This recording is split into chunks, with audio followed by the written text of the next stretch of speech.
fouiner pour en savoir plus. Mais, certes, j'apprécie sa modestie. Il dit qu'il se limite à faire le constat. C'est ainsi qu'il a, par exemple, parlé de la baisse du taux de sucre qui peut être aussi à la base de la mort. Mais je voudrais quand même, parce qu'il a presque dit en finissant, a-t-il vu le certificat de décès, oui ou non? Est-ce que vous avez vu le certificat de décès lors de la présentation du corps? Merci, votre honneur, pour la question. Non, justement. Dans des cas comme ça, ce n'est pas ce certificat de décès qui est valable. Le certificat de décès, c'est l'expression écrite des constatations cliniques. Donc, lorsque la personne meurt, le médecin qui constate le décès peut faire ce certificat. Mais si le décès est suspect, si les conditions sont suspectes, ce certificat n'est pas valable. Il sera valable après la mission, par exemple, que vous nous aviez donnée. C'est à nous à délivrer le certificat de décès parce que nous aurons constaté la cause du décès. Voilà. En tous les cas, nous n'avons pas eu ce certificat et ce serait intéressant aussi de savoir quel est le médecin qui a rédigé ce certificat. Parce que c'est lui qui a examiné le corps avant que nous le fassions. Et donc, il peut avoir des informations importantes. Un médecin bien formé peut faire la différence entre un bleu, une blessure, ainsi de suite. Si le corps qu'on lui apporte présente des signes d'agression, tout de suite, il va avoir le réflexe de se dire, ça, ce n'est pas une mort naturelle. Une mort naturelle, c'est une mort de cause interne. Par exemple, quelqu'un qui souffrait du cœur, qui en meurt. Quelqu'un qui a fait un AVC ou 2 fois, ou 3e fois, qui en meurt. Quelqu'un qui a une cirrhose, qui en meurt. On sait que cette personne souffrait de ceci et elle est partie. Mais quelqu'un qui, apparemment, n'avait pas ce genre de problème. Et vous apprenez tout d'un coup qu'il est mort. Ça fait partie des morts que l'on qualifie de suspectes. Et toute mort suspecte relève de la justice, votre honneur. C'est à ce moment-là que vous nous requérez et nous faisons notre travail. Ok, merci beaucoup. Merci, Monsieur le Premier Président. Nous sommes satisfaits du fait que le médecin légiste confirme n'avoir pas vu le certificat de décès, encore que, à se dire, s'il existait, il serait suspect parce qu'il s'agit d'une mort suspecte, dès lors que Kabé, avant de décéder, a passé plus de 4 jours au niveau de l'auditorat sans que l'on sache dans quelles conditions il était. Avec votre permission, je crois qu'il y a des confrères qui ont des questions à faire poser. Merci. Ok, c'est bon. Merci, messieurs les premiers présidents, de la parole accordée.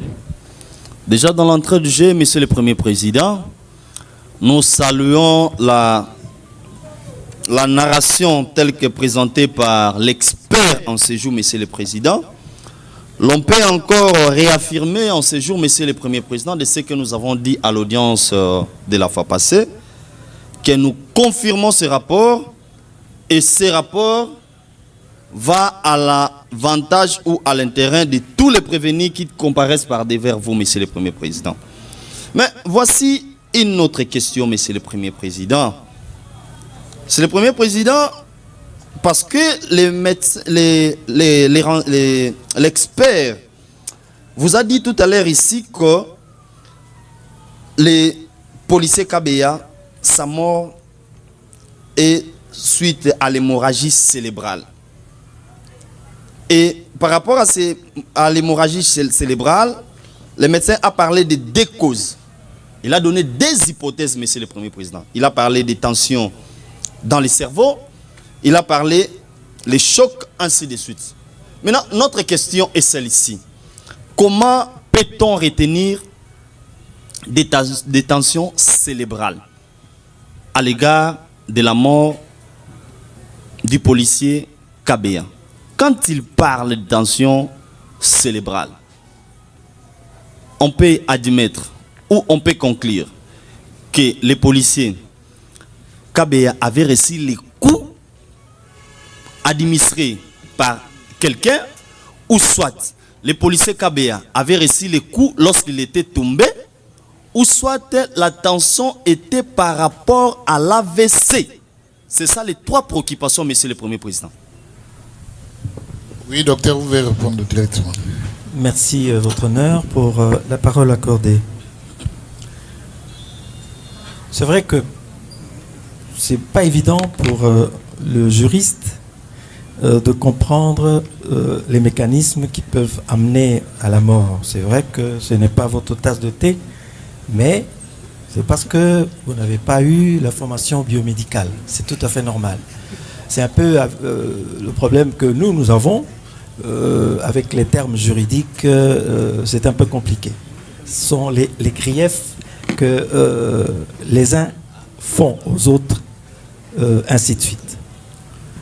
Il faut qu'on se comprenne. En médecine, la médecine n'est pas une science exacte comme les maths. Il y a des faisceaux qui conduisent à un certain diagnostic. Ces faisceaux, c'est tout ce que l'on constate d'anormal. Quelqu'un de normal, il marche comme ça. Quelqu'un qui n'est pas normal, il marche comme ceci. Pourquoi il marche comme ça? On cherche à savoir. Et lorsqu'on trouve la cause, on peut mettre le lien entre cette cause et la mort éventuellement. Voilà. Pour l'hypertension, être détenu, c'est pas... Enfin, passer un temps au cachot, c'est pas comme arrive, peuvent éclater et provoquer ce que l'on appelle l'hémorragie cérébrale. On appelle ça accident vasculaire cérébral, ici hémorragique, parce qu'il y a éclatement du vaisseau. Ça peut arriver. Ne l'ayant pas examiné de son vivant, nous ne pouvons pas connaître son état de santé avant. Souffrait-il d'hypertension? Soignait-il cette hypertension ou non? Et ainsi de suite. Donc, la question reste pendante en ce qui concerne l'hypertension. 2. Il y a des maladies qui provoquent une sidération du cerveau. C'est l'épilepsie dont je vous ai parlé. Mais quelqu'un qui fait...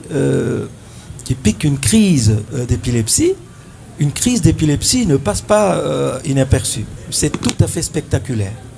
Et par conséquent, l'éco-détenu, s'il était advenu qu'il ait fait, qu'il ait piqué une crise d'épilepsie au cachot ou à l'extérieur du cachot, les témoins privilégiés restent encore les co-détenus. Encore faudra-t-il savoir si le regretté fiston souffrait d'épilepsie. Là, c'est son médecin de famille ou sa famille pourrait nous renseigner sur ce point. Voilà. Ok, merci beaucoup. Satisfait? Tout à fait, monsieur le Premier Président. Franchement, la défense, nous sommes satisfaits de toutes les réponses que donne l'expert en ce jour. Mais, monsieur le Premier Président, est-ce que nous voulons vraiment être concrets par une réponse de la part du renseignant, de l'expert, j'allais dire, monsieur, excusez, monsieur le Premier Président. Je reviens toujours à l'une des questions que nous venons de faire poser à l'expert, parce qu'il parle des coûts. Lui étant médecin, lui étant expert, qu'est-ce que la défense peut retenir?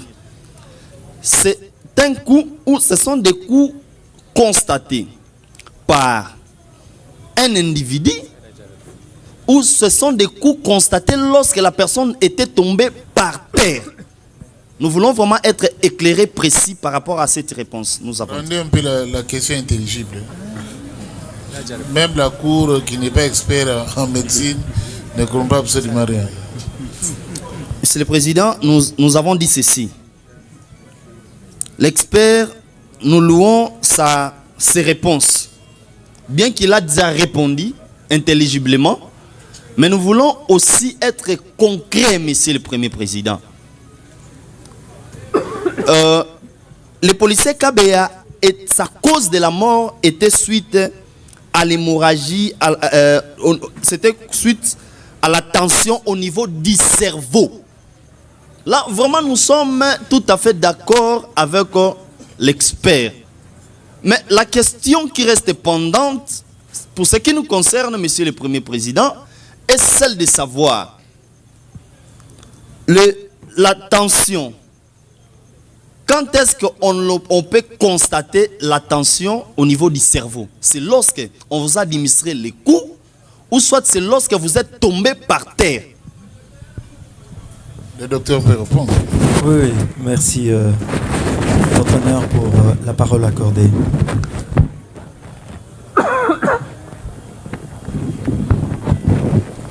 Un coup asséné sur le crâne ébranle le cerveau que la boîte crânienne est censée protéger.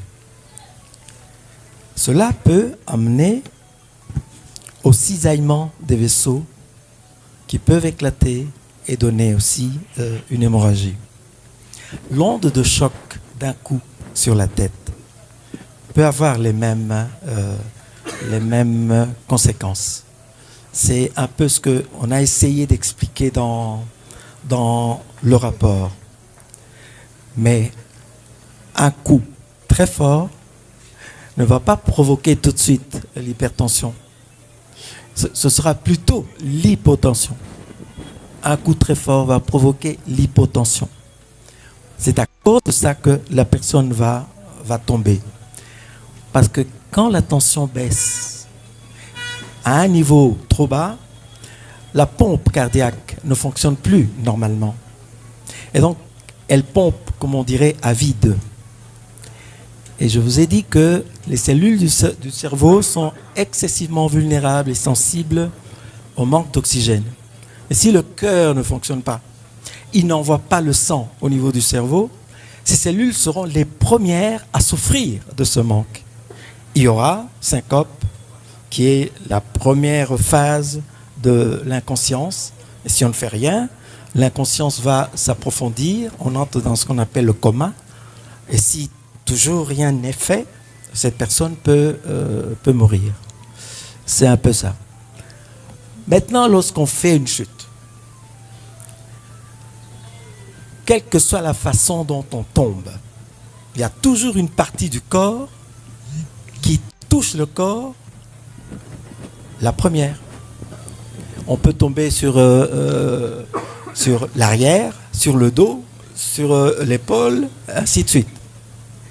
La tête viendra peut-être en second plan, parce qu'il y a d'abord la chute et puis cela. Quand la tête va cogner le sol, effectivement, à l'endroit où la tête aura cogné le sol, c'est ça l'impact, c'est là que l'on va trouver la lésion. Maintenant, si c'est un coup que l'on a donné, c'est à l'endroit où ce coup a touché le corps que l'on va trouver ces stigmates, comme je vous ai expliqué.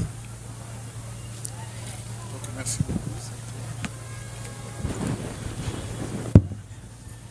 Est-ce qu'il y a encore des questions? La dernière. Nous apprécions toutes les réponses telles que données en ce lieu, notamment du fait que si Kabea avait reçu les coups, ça aurait causé l'hypotension plutôt que l'hypertension. La question est celle de savoir quelle est la réponse de l'expert consistant à ce que Kabea a passé plus de 4 jours dans les conditions que lui-même a décriées, sans manger ni boire. Est-ce que dans pareilles conditions, déjà qu'il a dit tout à l'heure qu'être déjà en détention, ce n'est pas être à la plage. Cela peut causer des ennuis sur la santé. Et Kabea qui passe 4 jours au-delà, sans manger ni boire, et qu'il a été même constaté que son ventre et sa vessie étaient vides. Est-ce que les conditions telles que décrites peuvent-elles, à la base de la baisse du taux de sucre, en pareilles conditions, est-ce que, voudrais-je dire, ces conditions peuvent-elles être à la base d'une crise pouvant entraîner jusqu'à la mort? Nous avons dit. Merci beaucoup. Docteur, vous voulez répondre? Merci beaucoup pour la parole accordée, votre honneur. Tout à fait. Le fait, effectivement, nous avons constaté que il n'y avait rien dans l'estomac, même pas le reste des repas digérés, qu'on appelle chim. C'était anormal.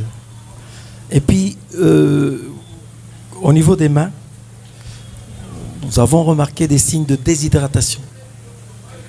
Et ce qui a expliqué aussi qu'au niveau de la vessie, on n'ait rien trouvé comme urine et ainsi de suite.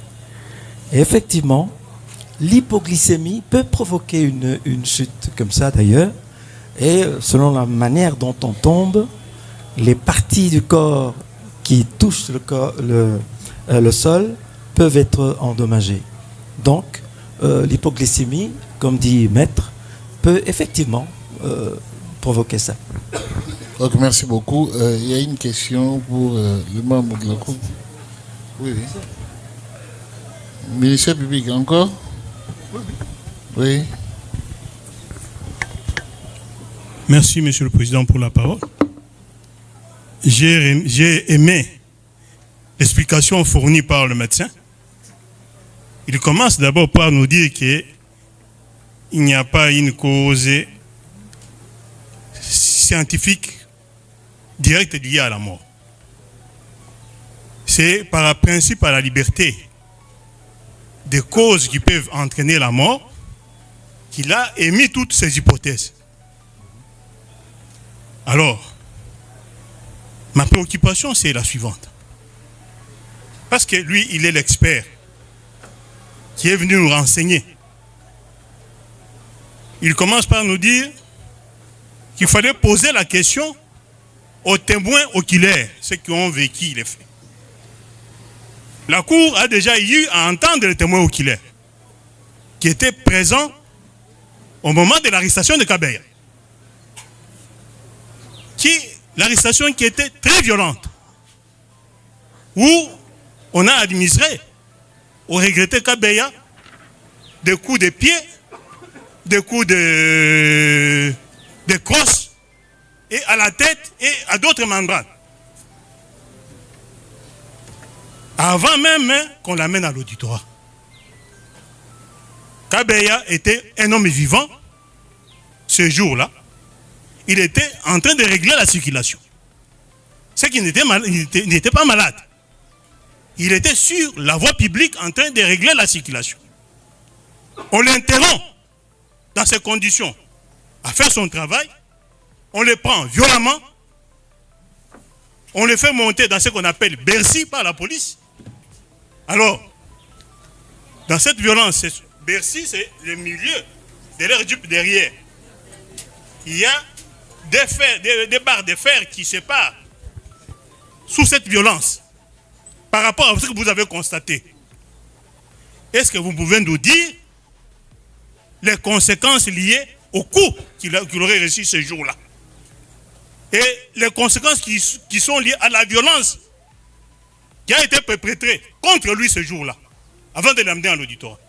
Encore, faudra-t-il souligner qu'en dehors des coups qu'on a administrés, le lieu de son arrestation, on ne sait pas ce qui est arrivé quand on l'a amené à la primature.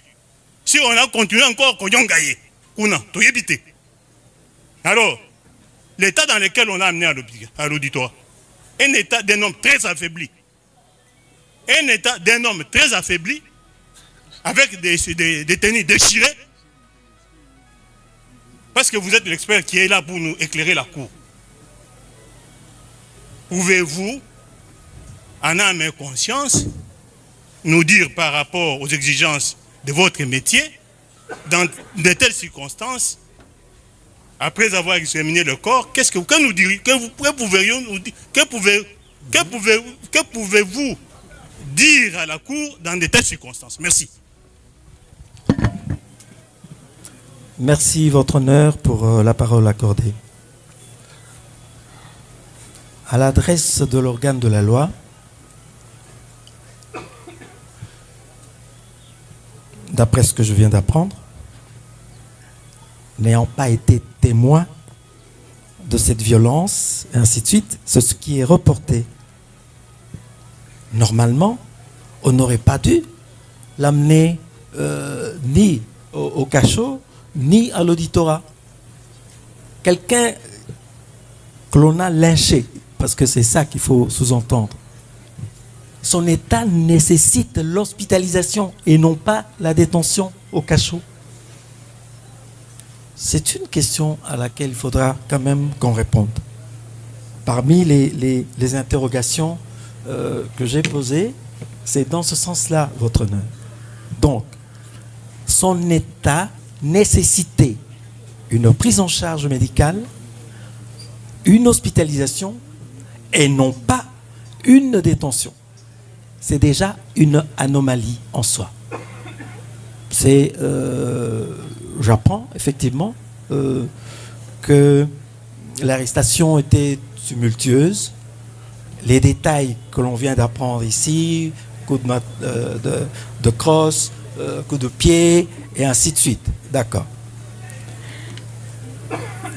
Crosse. Tout objet contondant, comme la crosse, lorsque on tape sur la tête ou n'importe sur quelle partie du corps, il y aura la forme de la crosse. Voilà, sous forme d'échymose ou sous forme d'hématome. Parce que tout objet contondant qui a acquis une certaine vitesse génère ce qu'on appelle l'énergie cinétique. Et ça se traduit justement sur la cible, soit sous forme de bleu, échymose, soit sous forme de bosse sérosanguine, hématome, et ainsi de suite. Voilà. Donc, à l'adresse de l'organe de la loi, effectivement, si cette version est la réalité, l'orientation était déjà faussée. Et par conséquent, ce n'est pas normal que l'on ait admis en détention quelqu'un dont l'état de santé était fragilisé par les coups éventuellement reçus et le garder pendant 3 à 4 jours. D'où l'importance de revoir encore les conditions de détention, ce qui a pu se passer, et ainsi de suite. J'ai dit. Merci beaucoup. La Cour aussi avait une petite préoccupation à soumettre à votre interprétation. Voilà la question. Mais respect, mon général, je pense que vous n'avez pas de papier pour noter, mais il serait très intéressant que vous puissiez noter, mais connaissant votre capacité, votre intelligence, je pense que vous allez retenir ces 3 petites questions. Ces questions, je les tire de votre rapport d'autopsie. Je voudrais que la Cour voudrait que vous puissiez l'éclairer sur, d'abord, les terminologies. Dans votre rapport à la page 4, vous parlez de... Je vais vous lire.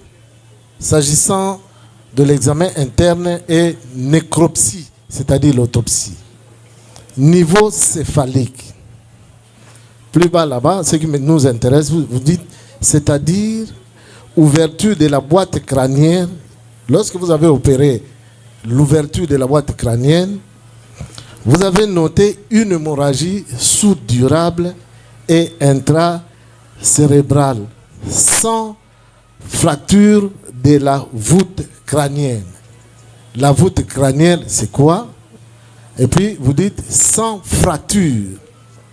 À la page 6, s'agissant des traumatismes crânio-encéphaliques, vous dites il s'agit d'un transfert d'énergie cinétique d'un objet contondant sur la tête.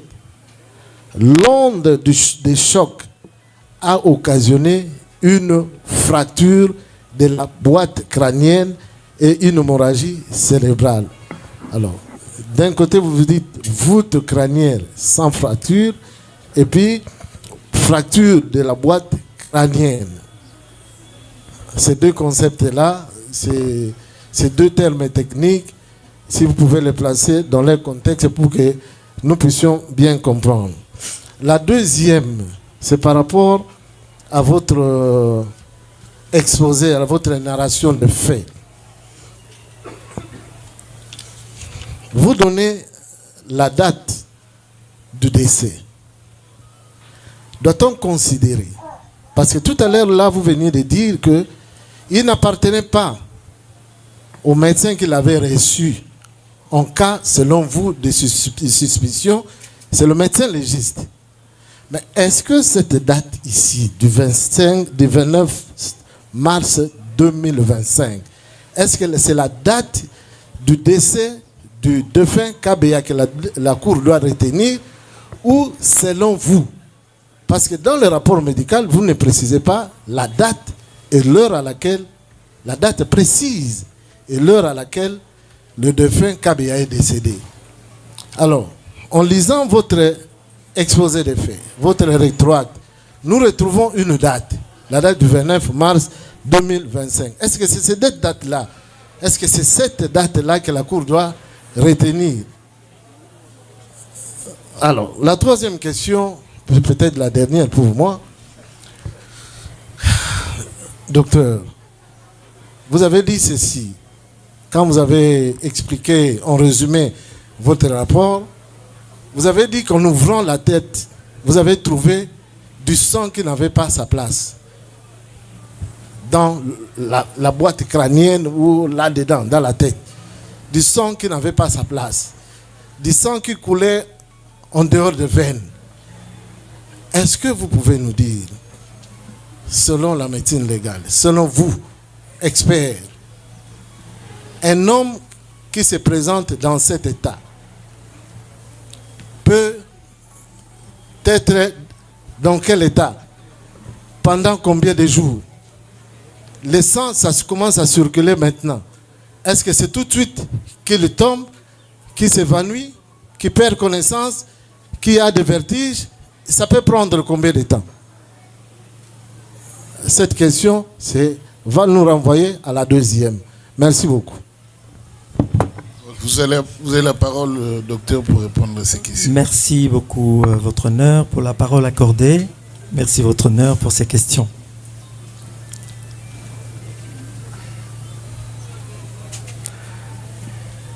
La voûte crânienne, c'est tout ça. C'est ça qu'on appelle voûte crânienne. C'est ça. Elle est composée des os, l'os frontal, les os pariétaux, l'os occipital, qui est la partie postérieure de la boîte crânienne. Et puis, de chaque côté, les os temporaux. C'est tout ça qu'on appelle la voûte. Le sommet de cette voûte, c'est ça qu'on appelle le vertex. Ce sont des termes usités. Bien. Que se passe-t-il que s'est-il passé lorsqu'on a ouvert?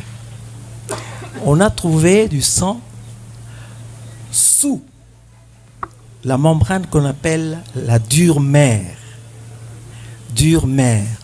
C'est une membrane fibreuse qui amarre, qui fixe le cerveau à l'intérieur de la boîte crânienne pour qu'à chaque mouvement de la tête, le cerveau ne bouge pas dans la boîte crânienne. On a trouvé du sang en dessous. C'est ça qu'on appelle hémorragie sous-durale, sous la dure mère. Ok? Bien. Le sang doit circuler dans ces tuyauteries. Vous avez cité une partie ici, les veines. Le sang doit circuler dans les veines et les artères. Le sang ne peut pas se trouver en dehors de cela. C'est anormal. Donc, dès qu'on trouve du sang en dehors des tuyauteries, c'est qu'il y a un problème. C'est un peu comme avec la régie des eaux. Lorsque un tuyau est percé, l'eau sort. L'eau ne devrait pas être dehors, devrait circuler dans la tuyauterie. Voilà. À propos de la fracture, on n'a pas constaté de fracture. À la page 6, j'explique les effets d'une contusion, les effets d'un traumatisme. Ça peut provoquer l'hémorragie, l'échymose, l'hématome, la fracture, ainsi de suite. C'est ça que ça veut dire. Là, c'est une explication. Ce n'est pas ce que nous avons constaté. Nous n'avons pas constaté de fracture. Sinon, ce serait documenté. Et on n'a pas l'habitude de taire ou de cacher ce que l'on a vu, ni d'ajouter ce que l'on n'a pas vu. Ce n'est pas déontologique du point de vue médico-légal. Nous nous battons pour le triomphe de la vérité. En aucun cas, nous ne pouvons taire ce que nous avons constaté. Non. En quoi est-ce qu'on pourrait vous aider alors? Voilà un petit peu. Okay, y a-t-il une autre préoccupation, votre nom? Merci. L'heure, ah oui. À propos du certificat, la personne est arrivée morte à l'hôpital. À quelle date? À cette date-là. Et donc, si cette personne était morte le 28, on l'aurait amenée le 28.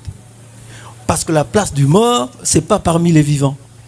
Donc on l'a amené directement à la morgue. C'est pour ça qu'on a retenu cette date. Voilà. Le médecin qui l'a eu, lui, c'est, puisque c'est lui qui a emmené la dépouille de Fiston à l'hôpital, à cette date-là.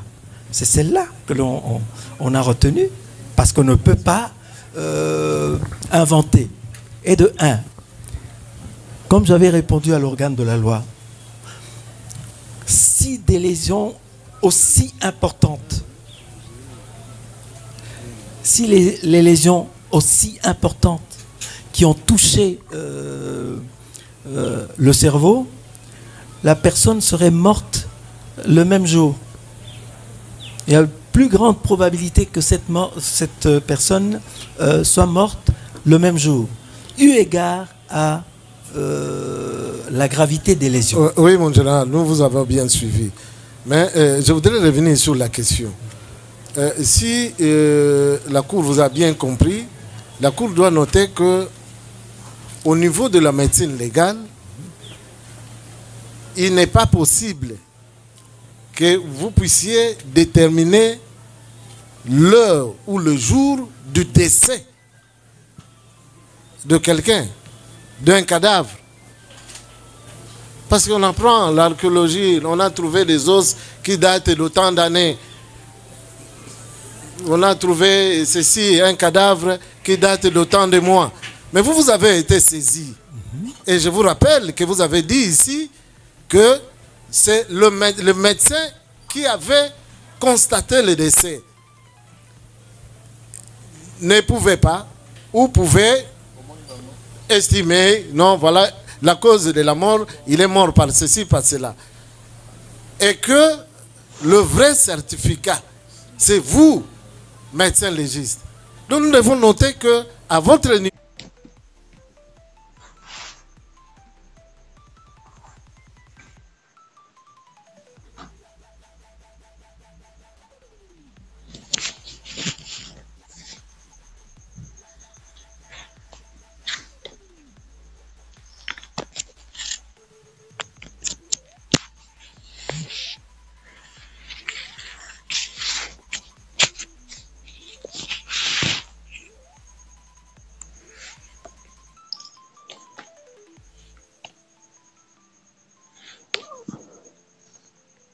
niveau, je ne sais pas, peut-être que vous n'êtes pas attelé par rapport à rechercher ça. Vous vous êtes contenté au jour qu'on vous a rapporté du décès.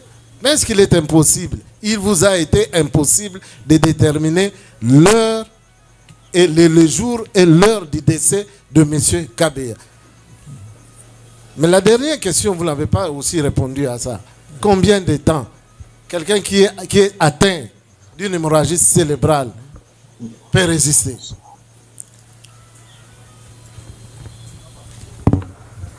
Vous avez la parole, docteur. Merci, votre honneur, pour la parole accordée.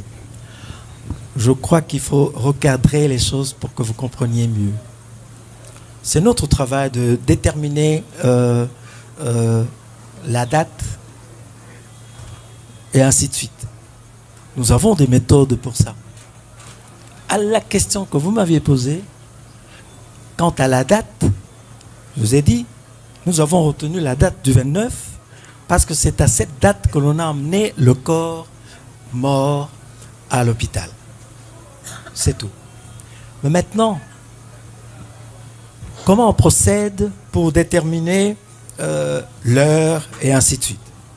Lorsque le souffle de vie quitte le corps, celui-ci ne reste pas comme du bois. Il entre dans une phase de dégradation que l'on appelle, permettez-moi d'utiliser le terme parce que c'est le terme usité, ça s'appelle thanatomorphose. Il y a 10 phases. Il y a 10 phases. Pendant ces phases, le corps se transforme et il gonfle, il commence à dégager des odeurs qui attirent les mouches, qui viennent pondre leurs œufs. Ces œufs deviennent des larves qui se nourrissent des muscles, ainsi de suite, jusqu'au stade de squelette. Et ainsi de suite. Jusqu'à la disparition complète du squelette. On appelle ça minéralisation. D'ailleurs, dans les Écritures, on dit « tu es poussière, tu retourneras à la poussière ». C'est exactement cela, et nous le constatons. Lorsque le corps commence à dégager des odeurs, il attire une série de mouches intéressées par le stade de dégradation, par le stade de putréfaction. Ces mouches viennent pondre leurs œufs. L'examen de ces œufs, l'examen des larves nous indique que la présence de ces larves signifie que la mort remonte à 1 semaine, 2 semaines, 1 mois, et ainsi de suite. Vous ne trouverez jamais certains types de mouches après 6 mois, 6 mois après la mort. Non. 6 mois après la mort, le corps dégage encore des odeurs qui n'attirent que spécifiquement certains types de mouches, ainsi de suite. On appelle ça l'entomologie médico-légale. Ça nous permet, à partir de l'étude de ces insectes, de déterminer plus ou moins, c'est pas à 1 heure près, la date de décès. On peut trouver des corps abandonnés dans la savane ou ailleurs. On ne trouve que un peu de peau et le squelette. Pour déterminer le temps écoulé, on appelle ça le délai post-mortem. Le temps écoulé entre la survenue de la mort et le moment où on examine, où on trouve le corps, c'est ça qu'on appelle délai post-mortem. On utilise toutes ces méthodes-là. Donc il y a moyen. Ici, nous avons constaté tout simplement que ce corps avait été emmené mort à la morgue. C'est tout ce que l'on pouvait dire. Mais le fait que l'on n'ait rien trouvé dans l'estomac, le fait que l'on n'ait rien trouvé dans la vessie, signifie que cette personne n'était pas nourrie. Parce que quand vous mangez, il faut 2 heures, 3 heures pour digérer complètement. Ce que vous avez mangé ce matin, si la mort survenait avant 18 heures, on ne va rien trouver de tout ça. L'estomac aura déjà malaxé, digéré, se serait passé dans les intestins. Ça aussi, ça nous permet, si on trouve le reste d'un repas, ça nous permet de dire la mort remonte à autant d'heures et ainsi de suite. Voilà un peu.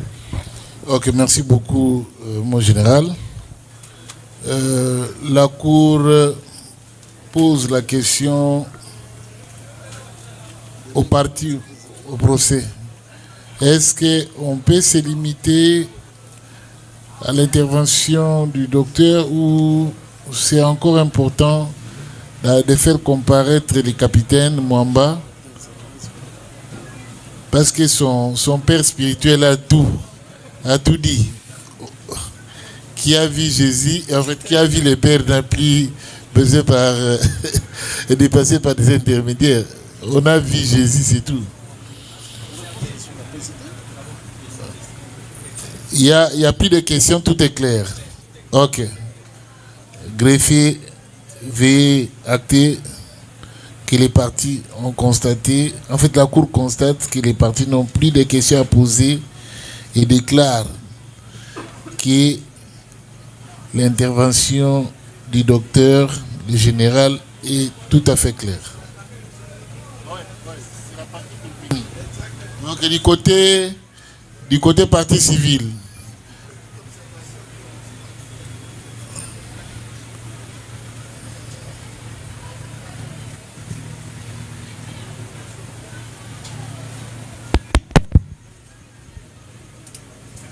merci, merci beaucoup de la parole accordée. Nous avions que quelques observations. D'ailleurs, répondant à la préoccupation de la Cour, nous ne trouvons pas à notre niveau l'intérêt qu'on fasse comparaître le capitaine expert aussi, dès lors que le professeur a été très clair quant à la question. Et dans un rapport à experts, la conclusion demeure l'élément clé de toutes les hypothèses, évidemment, les différentes théories développées par le professeur.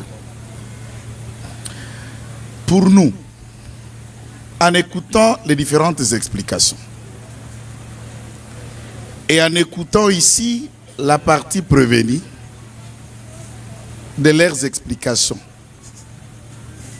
des questions du ministère public, tout de suite, après d'autres devoirs que la Cour a pu solliciter la fois de l'audience, je dis de l'audience de la fois passée, nous ne trouvons pas d'inconvénient pour qu'on aille au fond, dès lors que c'est clair, les actes. Ok, merci. KBA. Non, je réponds dans une question d'hypothèse, puisque nous sommes de la victime, des parties victimes. Les informations à notre possession, fiston KBA n'a jamais souffert d'épilepsie. Il n'était pas alcoolique. Ses collègues qui ont défilé devant la cour de CA ont témoigné dans quelle ambiance celui-ci est tenté d'accomplir son ministère. Je veux dire, réguler la circulation. Il fait partie d'une commanda, d'un commandement du PCR, le bataillon dont il fait partie, le commandant compagnie. Personne ne nous a déjà dit de quelques séquelles ou de quelques antécédents médicaux dont tu en as. Il est suivi médicalement dans l'hôpital de la parcelle là où nous nous trouvons, là où nous comparaissons en forêt. Il n'y a jamais eu d'antécédents de cet ordre-là. Pris dans son poste de travail en bonne santé, et ensuite, la famille n'a appris que de manière survolée par un prétendu monsieur, disons qu'il était qui appartenait à l'auditorat, qu'on aurait amené 3 personnes, l'un de ces 3 serait mort, en constatant le samedi qu'on trouve que le mort là serait leur frère. Donc les détails de tout ce qu'il y a ne nous concernent pas. Et on a trouvé un corps longé au sol avec une photo qui saignait au nez, aux oreilles et partout. Maître, est-ce qu'on peut libérer l'expert? Vous pouvez le libérer. Mais nous, on s'attelle qu'au fait et à ça. Ok, merci. Et nous nous remettons à la sagesse de la Cour. Merci beaucoup. Mon général, la Cour vous remercie infiniment pour avoir contribuer à l'éclosion de la vérité. Et soyez-en rassurés qu'à chaque fois qu'on aura une difficulté du genre, on ne cessera jamais de s'y référer en vous. Merci mon colonel, mon général. C'est moi qui vous remercie, votre honneur et l'Auguste Cour. Ok, police d'audience, faites comparaître les capitaines médecins.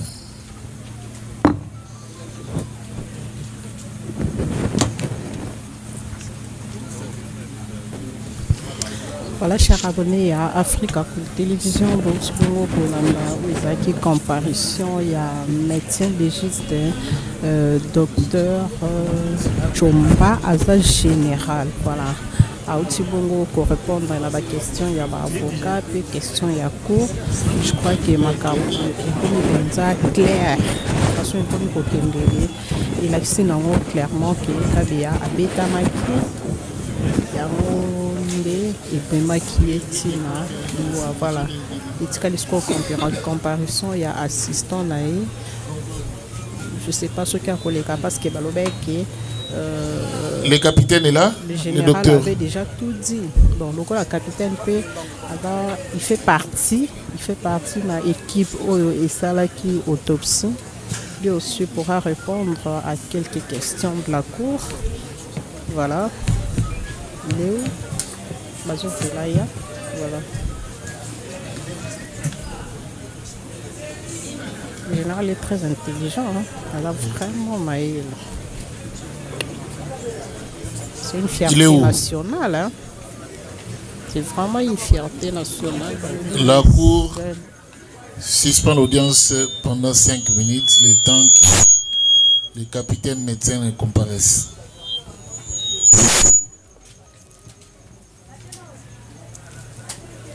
Les tuiles na katina bandera.